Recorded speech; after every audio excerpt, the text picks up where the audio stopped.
Menjelang peringatan HUT ke-78 RI, Presiden Joko Widodo menganugerahkan bintang tanda kehormatan kepada sejumlah tokoh di Indonesia. Penganugerahan ini berlangsung di Istana Negara Jakarta, Senin 14 Agustus. Ada 18 tokoh yang menerima anugerah bintang tanda kehormatan tersebut.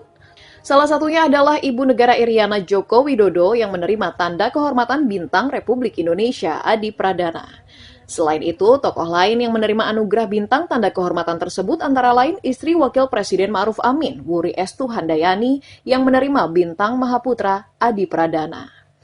Ada pula Kepala BNPT periode 2020-2023, Komjen Pol Purnawirawan Boy Rafli Amar yang menerima bintang Mahaputra Pratama dan Wisnu Tama Kusubandio yang menerima bintang Mahaputra Nararya.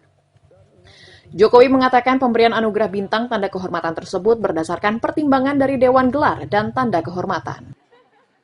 Ya, itu semuanya diajukan dan atas pertimbangan dari Dewan Gelar dan Tanda Kehormatan. Itu semua dari Dewan Gelar dan Tanda Kehormatan, bukan dari. Dalam kesempatan tersebut, Presiden juga memberikan anugerah bintang tanda kehormatan kepada sejumlah tokoh yang sudah meninggal dengan diwakili oleh ahli warisnya seperti ahli permusiuman, almarhum Ki Muhammad Amir Sutarga yang menerima bintang jasa Nararya.